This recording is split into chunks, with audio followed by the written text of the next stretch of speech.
probably the best time to actually learn about ortho when you have that support there, rather than you're the only one learning this topic. Hey guys, welcome to the CPD Junkie podcast, where we bring you interviews with dentists sharing their CPD stories and journeys from around Australia. I'm your host, Laurence Doan, and today we're joined by Dr. Katie Zhu. Dr. Katie Zhu obtained her dental degree from University of Melbourne in 2013, graduating with first-class honours and awarded the highest marks in Paediatric dentistry and Orthodontics. She practiced as a general dentist in the wider Melbourne community before returning to Melbourne University to specialise in orthodontics. She has since presented at numerous national orthodontic conferences and has research publications. Her interests lie in clearly understanding her patients' orthodontic concerns, their wants, and their lifestyle requirements. She is skilled in all types of orthodontic treatment, including early preventative orthodontics and aesthetic treatment options. Dr. Katie Zhu, welcome to the show. Thank you for having me. So, you were a general dentist for 3 years before you decided to specialise. Tell us about your CPD or dental journey at that point. So this was a while ago. But a few key CPDs that I still remember, especially as a fresh young grad, I did a lot of different CPD. Mm-hmm. So I did everything from endodontics to rotary nitide to veneers to pros to communication. Wow. I felt like in my first few years out, it was a chance to really learn a little bit about everything before really honing in on what I wanted to do. The CPD that was required for me at that stage was probably the primary CPD, the one with the college. Mm-hmm. And that one, it's pretty tough, but it's a good summary of all the basic sciences, and it is one of the requirements, if you will, to sort of get onto this path of specializing. But I do definitely recommend that, look, in the first few years, just try everything. Mm-hmm. And depending on your practice, go and, watch your senior dentist, go on these lovely dental forums and just see what piques your interest and go from there. Yeah. Well, let's talk about that because, you were working part-time at an orthodontic clinic straight out, and then the other part was just the general dental practice. So how did that kind of influence the kind of CPD that you were doing? Yeah, so I was fortunate enough to really fall into a orthodontic practice. And I think the word fall is very accurate to describe my situation back then. It wasn't something that I actively seeked out. So that was 1 day a week. And then I did another 5-day a week in a general dental setting. I think the beauty of doing it that way was I actually didn't have to really do much ortho CPD. Right. I felt like by working there, that was about as good as exposure as I can get. So by working there, I was able to do a lot of hands-on things, just learn a lot about how a practice works, treatment philosophies, and just really see firsthand what that specialty was. Mm-hmm. So it influenced me in the total opposite direction. You were probably hoping I would say by working in an ortho clinic, I would then go and do ortho CPD, but it's actually the complete opposite. And I was usually seen in the pros CPDs or just doing something completely left field. Right. So you're saying like you're doing a lot of the other things to complement your general dentistry as opposed to your ortho, because what you were learning there was some time to spend with the orthodontist to observe and all of that. Is that what you're saying? Yeah, exactly. I felt like when you first come out of dentistry, there are, I would say, there is enough teaching for you to be competent in most cases. Mm-hmm. But there is definitely a lot more out there. So when I first came out, I wasn't too set on the idea of specializing, or I didn't really quite know what I wanted. So it was a nice way of just keeping all my options open. And just upskilling as I needed to. Right. And so, well, of those ones, you were talking about endo, you were talking about veneers and all of that. Of those, did you feel that was a particular one that was something that caught your attention or was a game changer for you? Very, very good question. It was probably a implant course that I did. Mm-hmm. Sure. Yeah, I mean, let's dive into it. So A tell me. The implant course was a game changer, just because I didn't get much implant teaching at university. And it is something that is very crucial to know when you're a general dentist in private practice, especially in Melbourne, in the city. There's a huge need for it. Hmm. And very at minimal, I felt like as a general dentist, I should be able to advise the suitability, be able to do case selection. So I felt that doing an implant CPD was probably one of the more useful ones I've done. Okay. All the other ones, it was really to complement things I've already learnt or to just further see what was possible. Hmm. And look, if I wasn't working in an ortho practice, I think my answers would be totally different and I would probably give you a more ortho angled approach. But that's But I okay. think that's, I mean, look, hey, a lot of the times we find that graduates, when they finish, that's what we're talking about. That's what they're interested in. They're thinking like, oh, I need to do ortho, I need to do implants, or how do I do it all together at the same time? So, for someone with a different perspective, it's always interesting. You've said that, implants was something that you felt like is in a higher demand closer to the city. Is that because of your general practice? That was the kind of work that they were kind of doing, and you felt like, actually, I want to learn a little bit more about it? exactly. So as a new grad, there are so many different areas that you can choose to do further CPD in. And I think one thing to keep in mind is really your work environment and what support you might get. So if your senior dentist or your principal dentist is very, very knowledgeable in veneers, then it will probably be a good opportunity for you to do CPD related to veneers, and then you have a mentor with you when you're in clinic.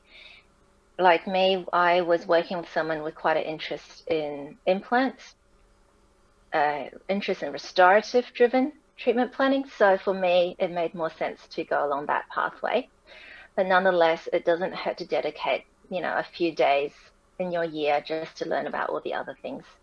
And if you are working in a practice that does ortho, then it's probably the best time to actually learn about ortho when you have that support there, rather than you're the only one learning this topic and anyone around you, they can't really help you out. Was there a particular CPD that you didn't feel was as quite beneficial for you at the time? There's there's quite a few. Look, there's a Yeah. lot of CPD aimed at different levels. So it's hard to know, it's hard to gauge what level a certain CPD will be pitched at. So there will be some CPDs, like for example, I did my training in Melbourne Uni. So I attended a lot of CPDs where the content was very, very similar to what we were taught Hmm. in, say, final year. So I felt like that wasn't the most useful. Conversely, there are CPDs out there that is pitched at a very, very high level. So if you are doing full mouth rehab CPD and you haven't really done much pros, it's not going to be of much benefit either. So I think that is a really difficult question to answer, unfortunately. It's really about finding out what everyone's experiences are with a particular CPD. If there are notes, have a look at the notes and see if that's something that you feel like will be beneficial for you at that point in time. It may be, and if it's not, it might be beneficial for you in 5 years, 10 years down the track. Right. Yeah. So you're saying that earlier on you were kind of drawn to these, bigger kind of CPD courses, then you realized it actually wasn't that helpful. And then moving forward, you were kind of just reaching out to kind of gauge, is this the right CPD, whether it be through colleagues that might have done it, or notes that you could have got access to work out, actually, is this worth me spending the money into it at that time?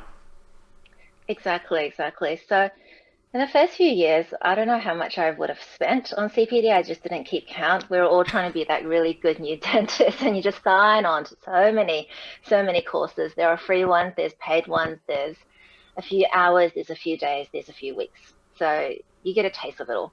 But now when I look at CPD, I'm not as I'm not as, sign up happy. I actually do ask a lot of my friends. And that's the beauty of having so many dental colleagues is you can just ask, hey, how did you find this? One night I drove to a really good friend's house to pick up the actual manual that she got from the CPD. I looked through it and then I realized, well, this is not quite what I'm after. And thank God I made that trip late night. Otherwise, yeah, I would have probably ended up sitting in that CPD regretting like, oh, this is a kind of annoying. Yeah. Yeah, you would have spent a lot of money on something that you feel like you wouldn't be able to implement. Yeah, exactly. So, I mean, look, Kate, there's an abundance of orthodontic courses available to a lot of general dentists nowadays. I mean, you talk about, do a lot of research before you buy anything. So, where do you think new graduates should be looking at, or how should they approach it?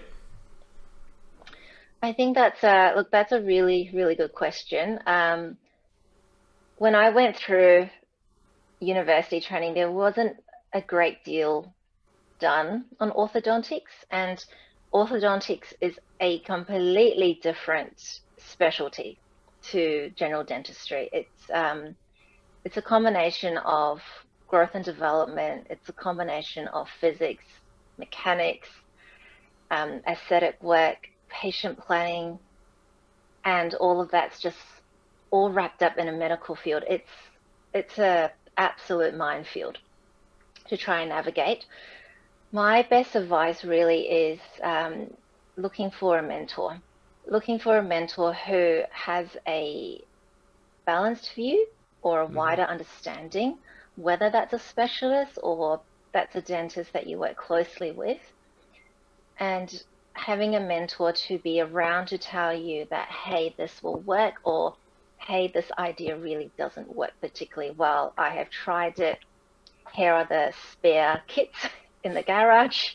You can have it if you want to. I think that's very, very crucial. As much as I talk about having a balanced view, it's quite difficult to ascertain a balanced view until you have done 5 or 6 or 7 courses, and by then you may as well do postgrad. And then that's sort of the only way you can have that balanced view. So I have a lot of friends, a lot of colleagues who just call me and they will say, what do you think about this? Or some courses are heavily targeted towards one brand or one type of treatment philosophy. So because I have absolutely no financial interest in anything, I can just basically say this works or this doesn't work, or spend your money or buy something else. So if people listening, if they are able to find that mentor in their life or their friends, it's really about just really, really asking around. And if you do want to do orthodontics as a general dentist, definitely do more than one of the long courses. It is an investment, but you will be a better clinician having done a few. So you see things from a few different points of view. And in turn, if you run into a problem, you will have various solutions to address that problem as well. So I think it's pretty interesting how, you mentioned that your friends ask you about, opinions on orthodontics, and then you kind of give them a balanced view as to what works and what doesn't work. Because for a lot of recent graduates, they think that, orthodontics or orthodontists aren't very open to it. Yeah, look, it's something that I do hear about quite a bit. I don't think it's necessarily them not being open about it, but often they trained in a very, very different era to where we are at the moment. Most of them, when they went through courses aimed at general dentists, many of those courses didn't really exist.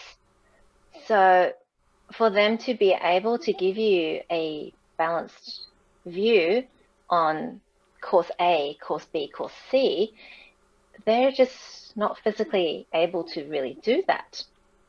Whereas the advantage for some of the younger ones that when we went through, or before we went through, because we were exposed to the courses or we attended the courses, it's a little bit easier for us to draw from our own personal experience and then be able to give that balanced view, if you will, about a certain course that my friends or colleagues might ask about. Some of the courses I signed up to out of curiosity, and some of the courses I was basically asked to attend because my practice signed everybody up for the course. So I feel like because I've gone through that process, I do have a better understanding of what CPD at a general dentist level might entail, more so than what you're probably referring to. So, okay, now you've mentioned that you're doing all these things, you're not really thinking about specializing initially, but you're going to do the primaries. What makes you decide you want to do the primaries? Because now it means you're thinking about specializing maybe. The primaries, it was a good time for me to do it.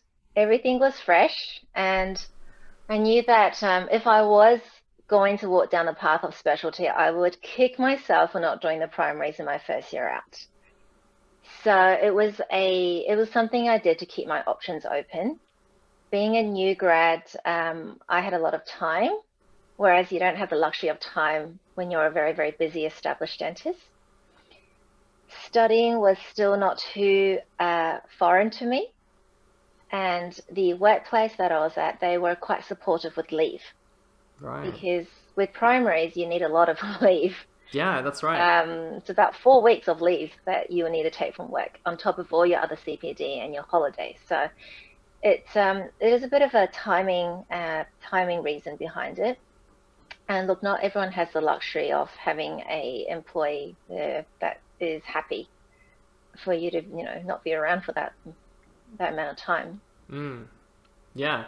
So, I mean, like, look, a lot of graduates reach a particular point. They're thinking about practice ownership, about specializing or being a super GP or wanting to start a family. Can you share your thoughts on that? I think things get harder with time. It takes time to know what you really want to do. So that is a process that should not be rushed. But once you are certain this is the pathway, then my advice is to go for it.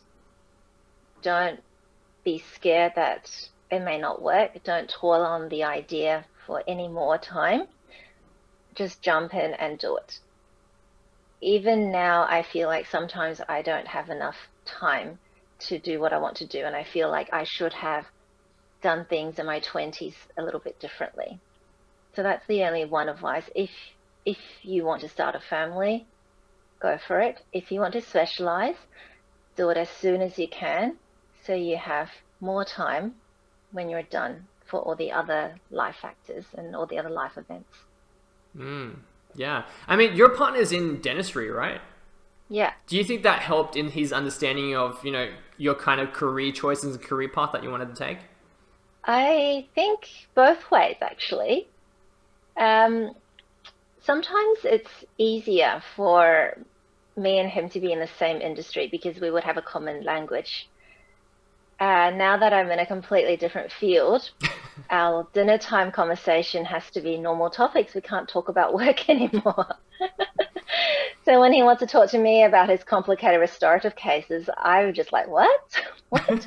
And I can't talk to him about orthodontic issues either. So it's I think it's quite independent. What he did and what I'm doing, it doesn't really influence my choices or his choices. Look, I'm lucky that he's a dentist that I was able to have that financial support going through, because it is quite an expensive 3 years. And he did understand that it was going to be a very taxing course. And he's been very, very supportive in working and just helping out during those 3 years. But I don't think, if he wasn't a dentist, I think I would have still walked the same path. Yeah. Fair enough. So you won the prize for the highest mark in pediatric dentistry and orthodontics back in uni. Were you ever considering another specialty other than orthodontics when you were applying? When I was applying, no. But before I was applying, I was looking into what the different options were.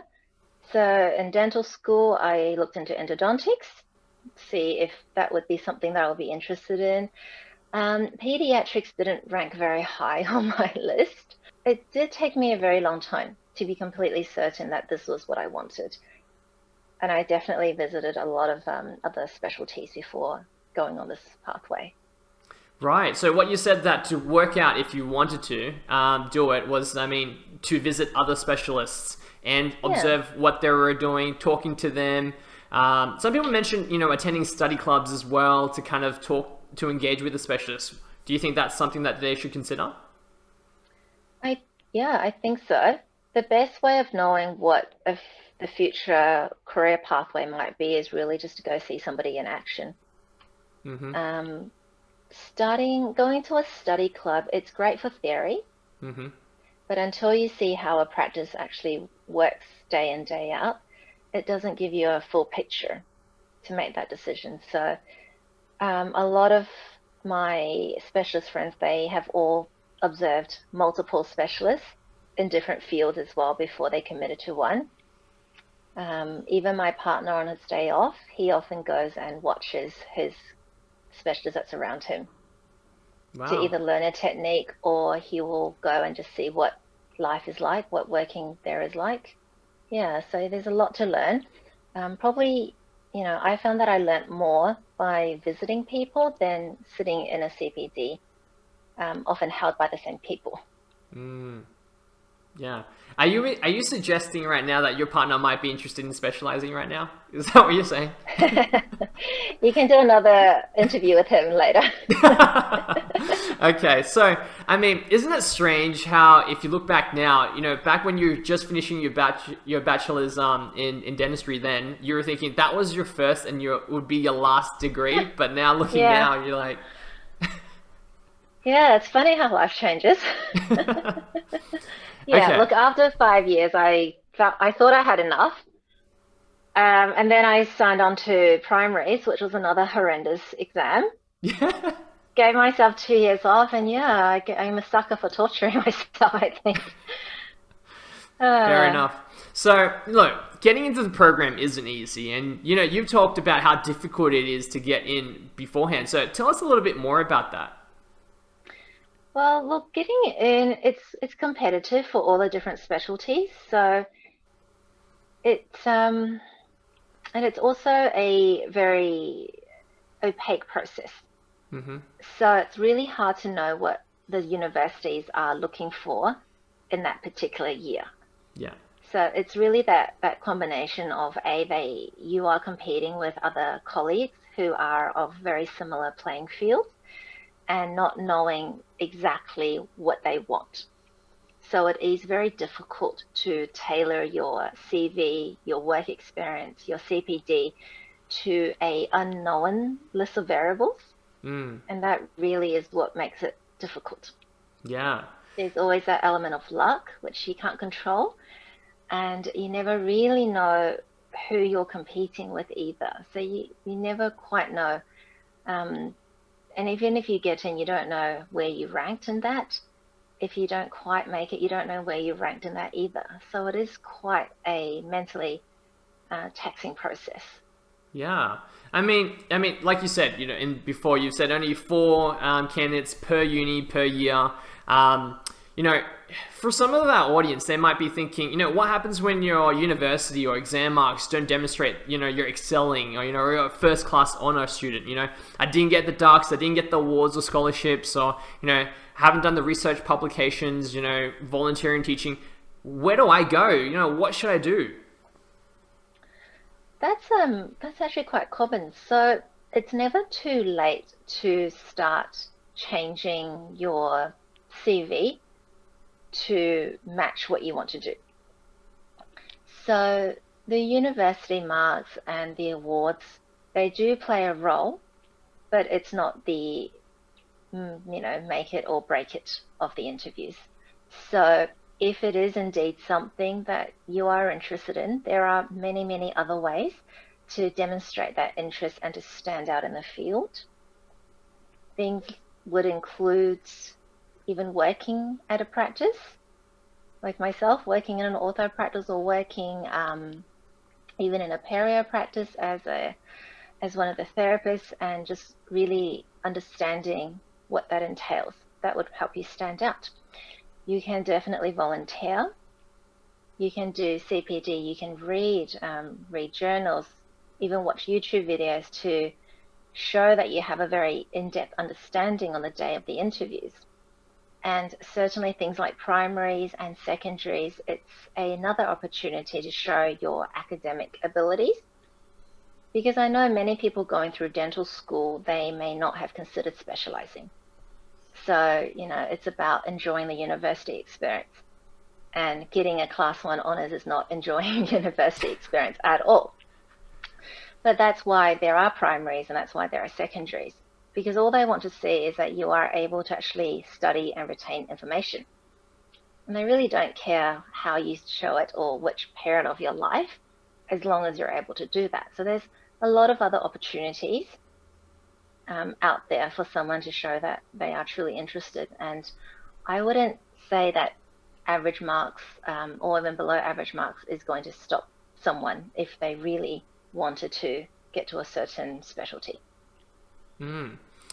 Sometimes people talk as if, they applied once for the specialty and it's either make or break. Did you come across or hear about people who didn't make it in the first time and then tried again another time? Yeah, it's so common. It's so common. Most people will try more than once. Some try 3, 4, or even more times. What we often get told is apply to more than one university. So you have to be quite flexible. It's like it's like interns trying to get into a residency position.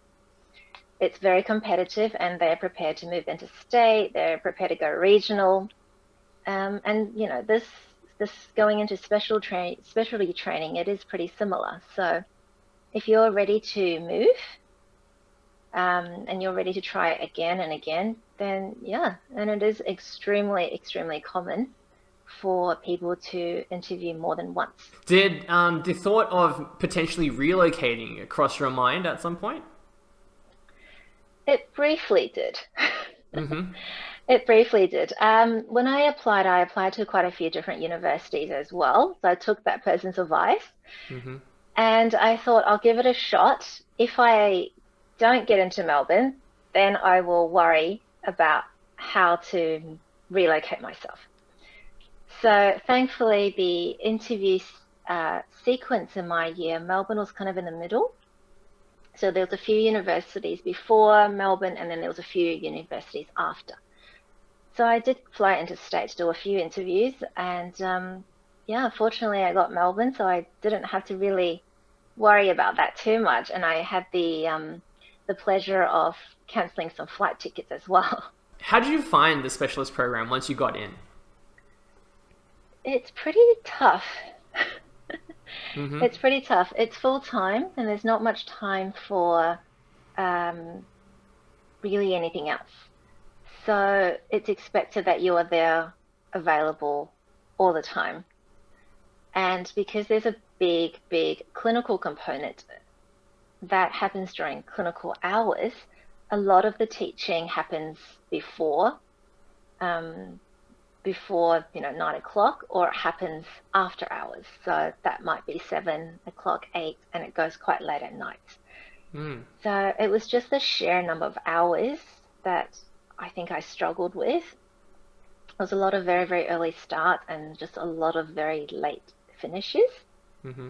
And having to be mentally alert during like a 15-hour day, and then to go home and write a thesis, look at your emails and then still make sure your life hasn't fallen apart was quite difficult.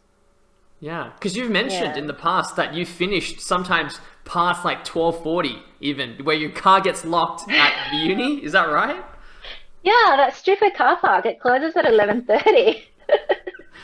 So there was that one time in first year, we finished so late, and I was outside in the dark and I couldn't get my car out. So that was horrible. I had to get an Uber.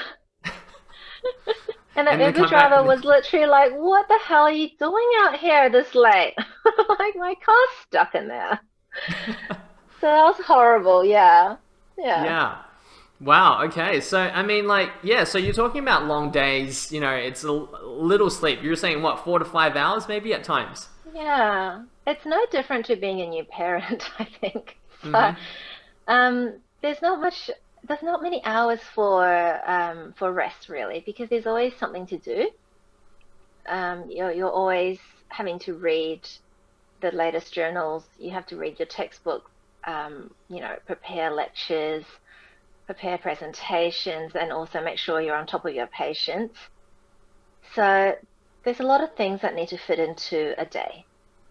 Mm-hmm. And like dental school, once you fall behind, it is very difficult to catch up again. So I think all of us were just constantly trying to swim, and just stay afloat and make sure that we were on track.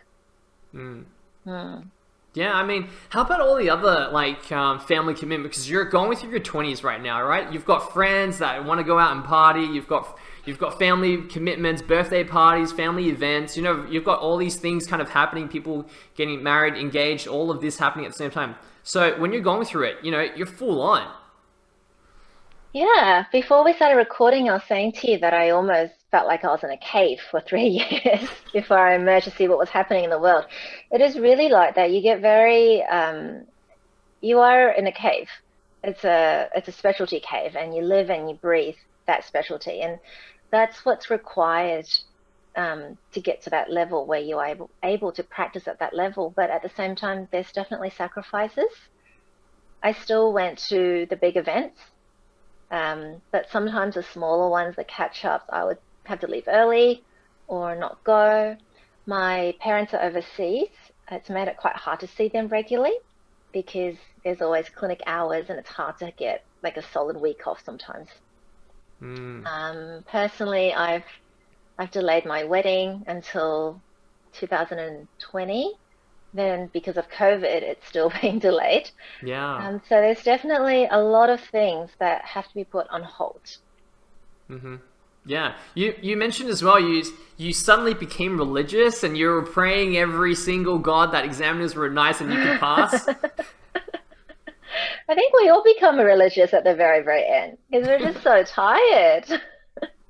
You get so tired with the whole journey, and there's so much to learn, and there's Mm. so many research articles.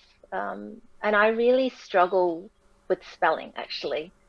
I'm terrible at recalling names and spelling correctly. So a big struggle for me, it was not recalling research data, but it was actually being able to write in an exam what the author's name was. And there were some bizarre names. Yeah. Yeah, so people pray for different things. I think I prayed that, my examiners would ask me things, written by authors with easy surnames. And look, other people prayed that their thesis will get done in time. So yeah, it was the last few months were it was quite fun, Mm. quite funny. You've also mentioned that some people worked whilst during the program. How do they do that? Um, some of the other specialties are not as taxing, so it does give you time to maybe do a Saturday here and there, but it's definitely not full-time work.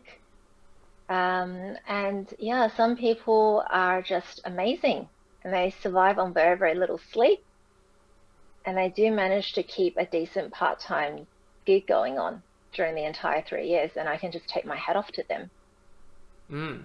So I mean, look, you've finished this program, but like when you were going through it, did you imagine that it was going to be as tough as it was prior to signing up for it? Because I mean, like you said, you were talking to specialists. You're kind of getting an idea of how the program is. You're talking Mm. to people that might have recently graduated, how the program was. That's one thing to hear it, but to actually kind of think that you're okay. I'm going to be able to do this, and then go through it. Talk to me about that. Yeah, everyone I spoke to told me it's really difficult. So I went in expecting that it was just going to be really hard, that it was long hours. The first 6 months, because it's completely new, I think the adrenaline was there, so I was fine. I just kept on going and going. Second year got a little bit tougher.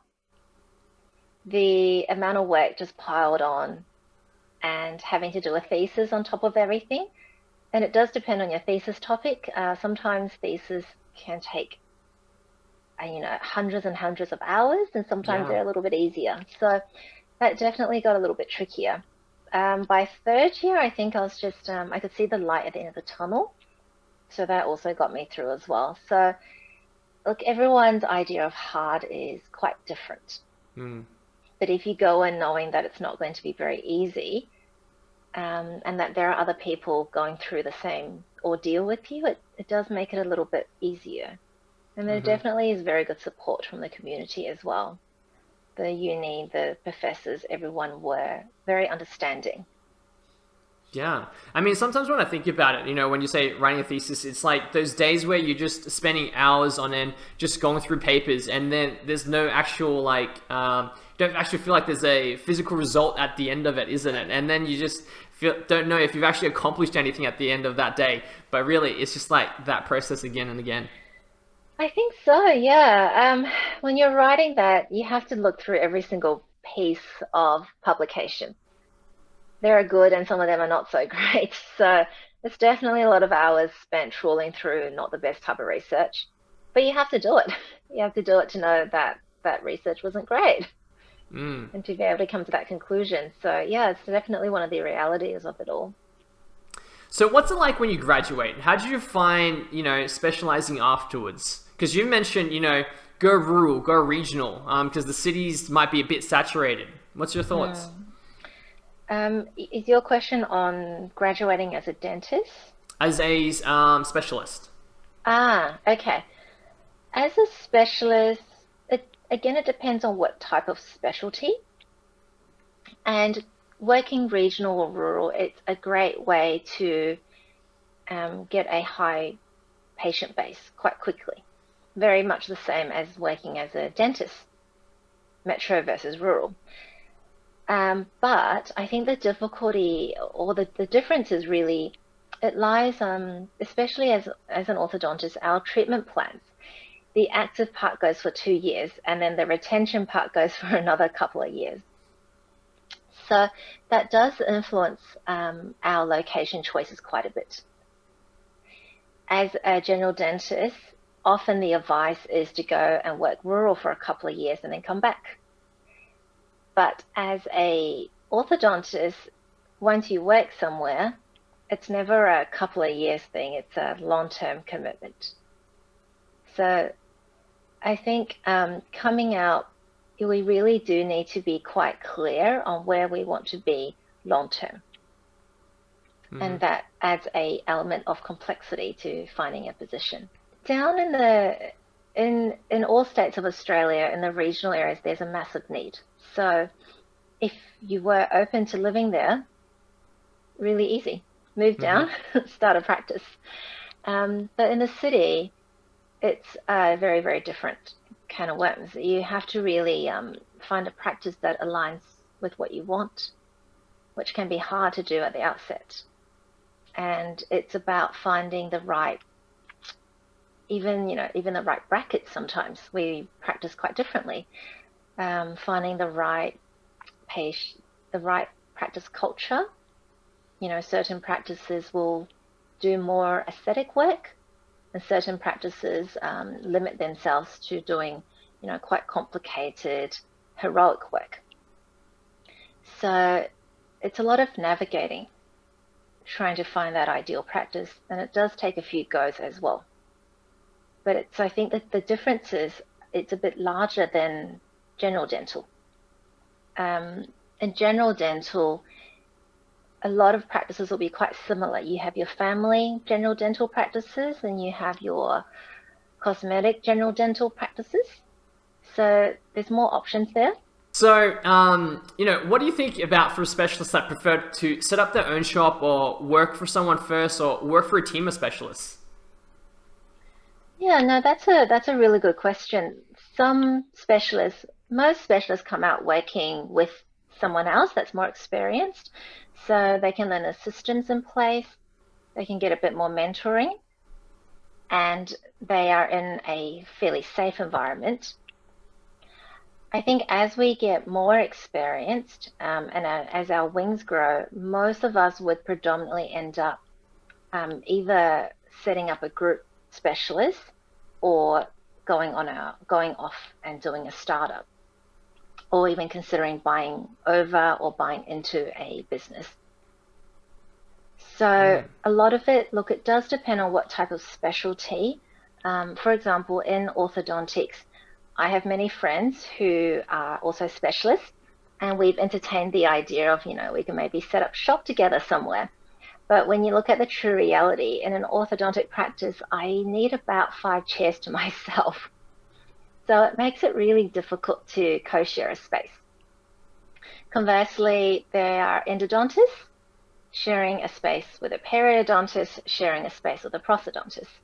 So that relationship works really, really well. They can have a very collaborative, multidisciplinary approach to treatment planning, to patient care, but it really just does boil down to what your needs are based on that type of specialty as to sort of what direction they go on. Fair enough. You've also talked about how you want to encourage second or third opinions for your patients to ensure that they fully understand the treatment plans. Tell us more about that. Yeah, I feel like in this day and age, there's a lot of information out there. So patients often come to me with a preconception of what their treatment might entail. I've had patients coming in telling me that they want bone screws. I've had people coming in saying to me things like, I need you to fix my chin because it's too small, or here is a before and after that I saw on a magazine and I want this result. So I just feel like it's my role to tell them what I believe is the truth, and sometimes it deviates quite a lot to what they think they need. So I always follow up my consults with saying, look, if you want to get a second or a third opinion, go for it, because we're all a little bit different, and then you can pick based on who you feel the most comfortable with. Yeah, that's interesting, because obviously in this day and age, there's so many filters, right? And so people come across a lot of filters where they're shaping, how they look and all of that. Yeah, definitely interesting topic to look into in the future. So who else has been who has been pivotal in your career path, and why? I would say every single person I've come across, they've all contributed to basically where I got to. I've had some very, very great tutors, both as a general dentist and going through ortho, that gave me a lot of very good tips. Sometimes it's simple clinical tips that made life a lot easier. Sometimes it's communication tips. Sometimes it's life advice. I've had people tell me, don't jump into something too quickly. I've had people even talk to me about what you were talking about before, which is all the filters, and just being aware that there is this current, if you call it body dysmorphia or body distortion thing that's going on. So I really can't tell you this one particular person that changed my life around. But I think, look, everyone has something to share. So have there been any particular struggles that, in your CPD or dental journey that some of our viewers won't know about that you haven't mentioned already? Particular struggles. I would say the struggle is something that I think we all go through. And if you do specialty, you kind of have to go through the same struggle twice. And that struggle is really just when you graduate, is being able to establish yourself. So I think when we finish with a lot of excitement about what the future might hold. And sometimes the job climate, or sometimes when you start that first position, it's not what you were hoping it was. And that's when reality hits. So I think that's always a struggle. After working for a few years, then it's that becomes a distant memory, because that's no longer a issue. The issue becomes I am too busy and I can't fit my patients in. But then going through, leaving that and going back to training and finishing training again to then be back in that same position again, I think that was a big struggle for me. You can ask my partner, I was a bit down for a while because I would think, why did I leave my general dental life behind when I was happy and I didn't have to worry about patient numbers? To go through all of this, to spend 3 years in a cave studying this, and to be back at square one. Fair enough. How about patients on a day-to-day basis? When you get kids that don't listen, don't talk, don't clean, or just don't care? Look, my nurses will say I'm pretty cheeky and I'm pretty firm with the kids. When I was younger, I was quite scared of the kids, so I would just let them have their way. When I was working as a general dentist, one of my very, very young, I think he was 6-year-olds, one of my 6-year-old patients, he ran away from me and went into hiding in the practice, and we couldn't find him. But because I was so young, I was so scared and I didn't know how to manage that situation, and I just got really flustered. But now, after being out for quite a while and just having life experience, I think my tolerance is quite low. And if someone runs away from me or, tries to play up, I get quite firm, or I have a little cheeky response that kind of just stops them in their tracks. And they're like, oh, okay, I can't kick up a fuss anymore. And often I get a lot of kids, a lot of kids in braces, and they would say how awful braces are, how much pain they're in, to try and guilt their parents into switching to Invisalign because their friends have it. And and I'm like, and I can just say things like, you're not in pain. I know you're not in pain because there's nothing active. And I can say, you don't have an ulcer because your mouth, there's no ulcers. I'll take a photo, there's no ulcers. So it's becoming less and less of an issue as I get more life experience, I think. Fair enough. So what does your current ideal clinical day look like? The type of things you might be getting up to. My ideal clinic day, I like to start the mornings off with consults when I'm most fresh. And during the day, during that lunch hour, I prefer to do D-bands. So that's the long appointments, take braces off, and it's usually quite an enjoyable one for the patients. In the afternoon, just the nature of the work that we do, there is a lot of after-school patients. There's a huge rush. So generally that after-school slot is very, very, very hectic and very busy. And hopefully I finish the day running not too late. That would be the ideal. That's a template that I give my clinic, and it's not always followed because obviously patients are not, able, and they're not always that flexible. But that would be nice if I could have a day set up with those appointments structured separately. And what do you hope your ideal clinical or non-clinical day might look like in 5 years' time? And what kind of CPD might you as an orthodontist might have to do to kind of get there as well? In 5 years' time, look, I'm pretty happy with my work at the moment. And in 5 years' time, I think it will still be quite similar. During a day, there's going to be a range of different patients coming through.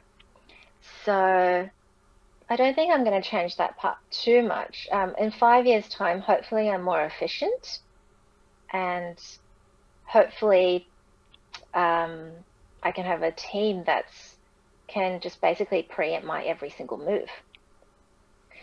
With CPD, there is a ton of development going on right now. So when I look for CPD, I usually look more so overseas. You can look into key opinion leaders, because even though people will say they're not the most evidence-based, they do have some very, very good clinical tips. A lot of the CPD that I watch is currently about TADs, or skeletal anchorage, or bone screws. And it's really just pushing that boundary to see what's possible. Mm. And there's a lot of different malocclusions that now can be corrected with skeletal anchorage, whereas in the past they would have needed jaw surgery to fix. So that's quite an exciting frontier, and it's always changing. Interesting. Well, Dr. Katie Zhu, thank you for coming on the show today. If you could let the people know how they can find you or what you've got going on in your life. So if you want to see what I sort of do on a day-to-day basis, you can find me on Instagram. I'm sure Laurence is going to pop the links below. And on Facebook, roughly once a week, I will do a little summary on a topic that I think will be of interest for you. So again, that link is below down there. It is a private group, just to make sure it's a nice, safe environment and I can talk about the truth. Great. So for our viewers, if you like this episode, drop a comment below on your favorite part, and don't forget to like and subscribe, and we'll see you in the next episode of CPD Junkie podcast. Thank you. Thank you.